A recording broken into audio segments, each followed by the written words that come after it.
Good evening sir, I am John Mark Balate.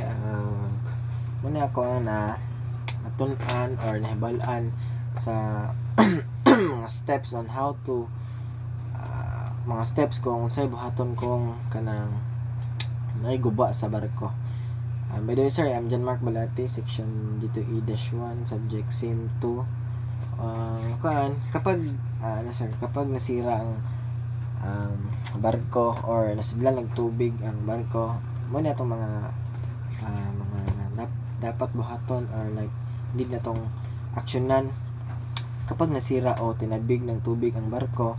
Ang unang dapat gawin ay ipaalam agad sa kapitan at sa mga tauhan ang nangyari. So dapat na itong pabawon ang kapitan. Kaya syempre ang kapitan may kuan sa barko, langgal mo lead mo siya, may matag og action kung say dapat buhaton kung namanggaling mahitabo sa di maayo or like may mga mild accident or like nay ipabuhat sa angay buhaton sa barko.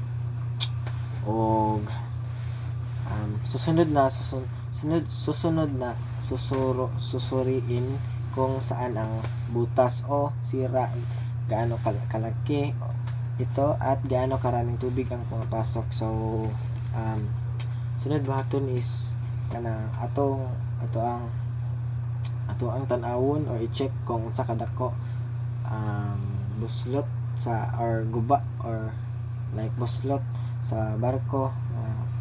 Atong i-check kung sa siya kadak-a, kung daghan ba og tubig nga masod ani or gamay ra, and then agad na isasara ang mga pinto o harang ng tubig para hindi ito kumalat at ibang bahagi ng barko, at gagamitin ang mga bomba upang ilabas ang tubig na pumasok sa barko. So kung mabawan na to sir nga daghan na og nisod nga tubig sa barko, so ato na lang aksyonan kay syempre kung kay og di ato na ma-aksyonan, posible nga madaot ang ato ang karga sa barko. Syempre pwede mabasa, pwede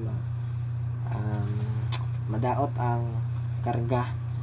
Then upang maibalik ang balanse at katatagan ng barko, ilipat ang bigat tulad ng mga kargamento o gasolina mula sa bahaging lumulubog papunta sa kabilang bahagi, o kaya ay maglalagay ng bigat sa kabilang panig upang maituwid ang posisyon ng barko. So kung for example sir, kung dako na jud kayo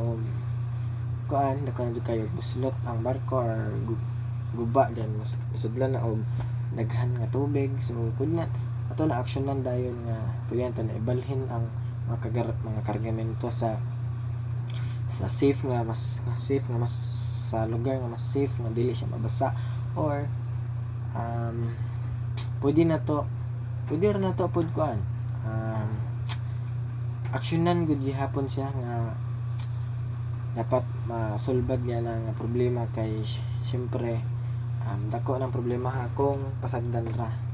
Then pagkatapos gawin ang mga hakbang, susuriin ulit kung bumababa ba pa rin ba ang dami ng tubig, kung nakatayo na ang tuwid na barko at yung hindi na ito lalong lumulubog o tumagilid. Kung kailangan ulitin o babaguhin ang ginawang hakbang hanggang sa mapanatiling ligtas at matatag ang barko. So muna ang pinaka-importante, bisan pa sir, bisan pa na action na